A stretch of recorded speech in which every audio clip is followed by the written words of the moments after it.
Saudari-saudaraku yang terkasih, berjumpa kembali bersama saya, Inspirasiku di Antara, Renungan Harian Kamis 30 September. Hari ini bersama seluruh gereja Katolik kita memperingati Santo Hieronymus, imam dan pujangga gereja. Semoga kita semua selalu dalam keadaan baik, tetap sehat dan bersemangat. Marilah kita mengawali renungan kita dengan tanda kemenangan Kristus. Dalam nama Bapa dan Putra dan Roh Kudus. Amin. Allah Bapa sumber kebenaran dan iman, kepada Santo Hieronymus imamu, Engkau telah menganugerahkan cinta yang mendalam dan berkobar akan kitab suci.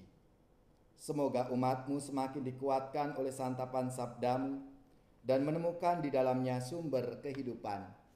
Dengan pengantaraan Yesus Kristus Putramu Tuhan kami, yang bersama dengan Dikau dalam persatuan Roh Kudus, hidup dan berkuasa Allah sepanjang segala masa. Amin. Dalam nama Bapa dan Putra dan Roh Kudus. Amin. Inspirasi kita hari ini, kita akan membaca dari kitab Nehemia.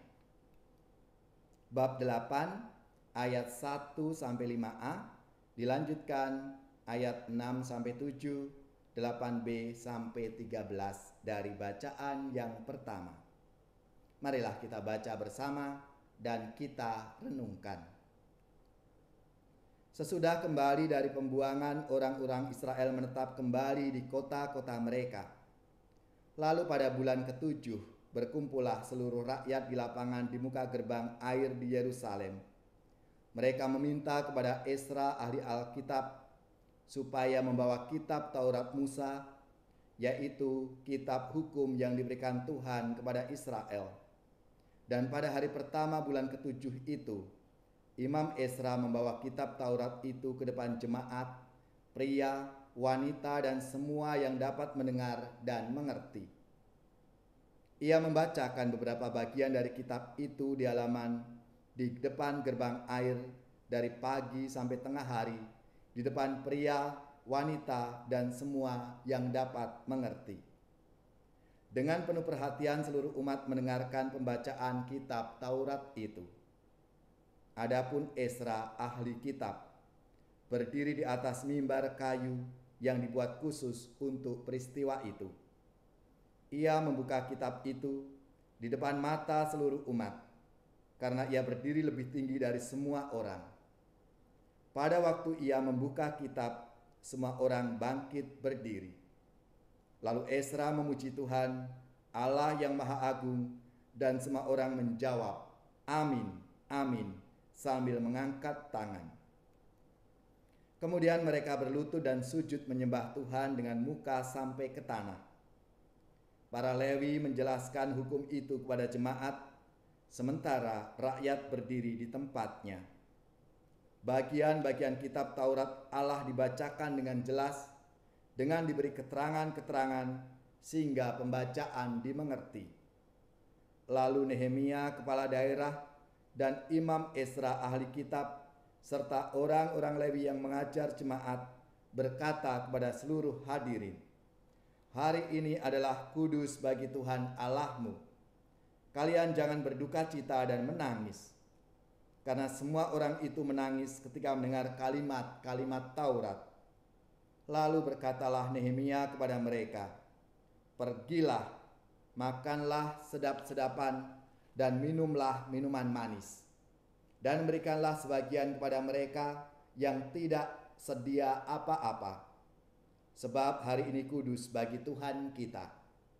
Janganlah bersusah hati, tetapi bersukacitalah karena Tuhan, sebab sukacita karena Tuhanlah pelindungmu. Juga orang-orang Lewi menyuruh semua orang itu diam dengan kata-kata, tenanglah, hari ini hari kudus, jangan bersusah hati. Maka pergilah semua orang untuk makan dan minum, untuk membagi-bagikan makanan dan berpesta ria, karena mereka mengerti segala sabda yang diberitahukan kepada mereka. Demikianlah sabda Tuhan. Syukur kepada Allah.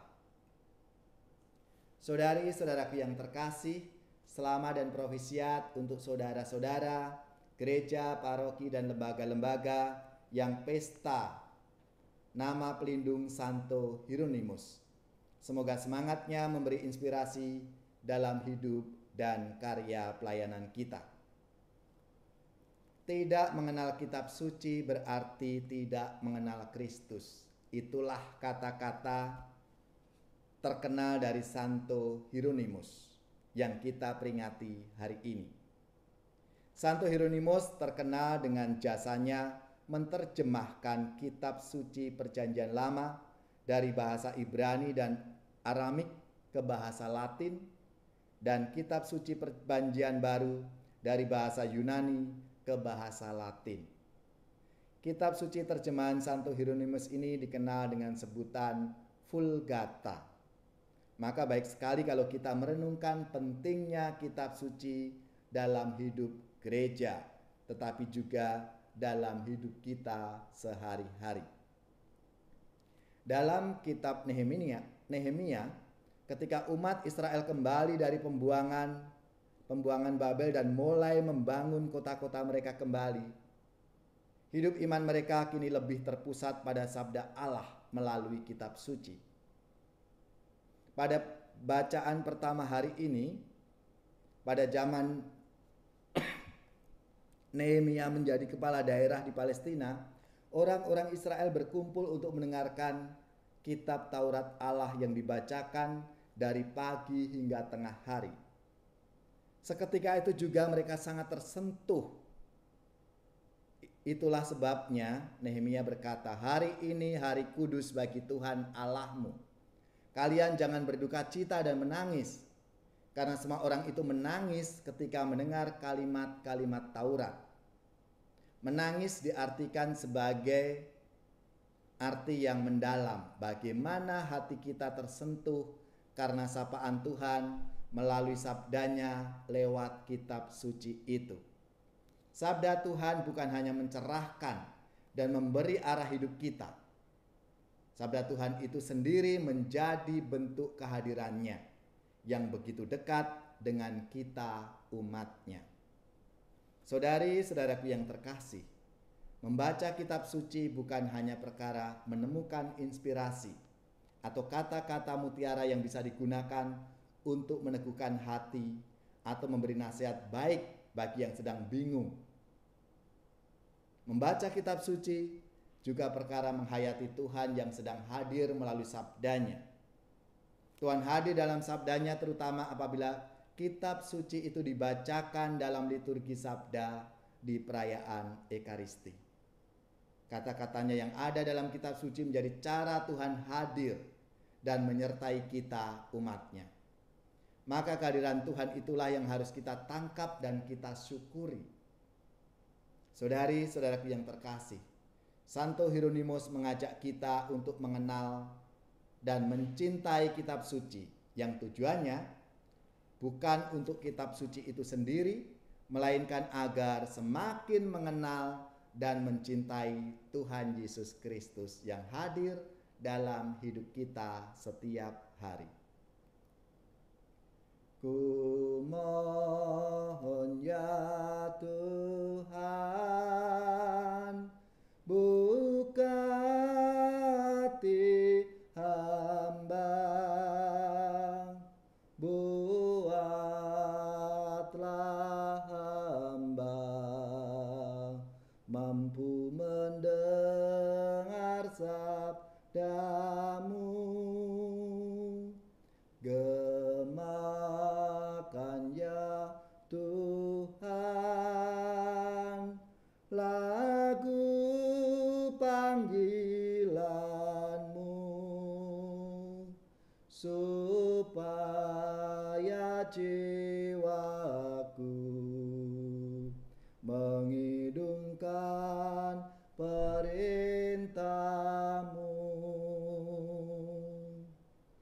Tiuplah nada sabda sangka Allah, supaya umat-Mu melaksanakan sabda-Mu.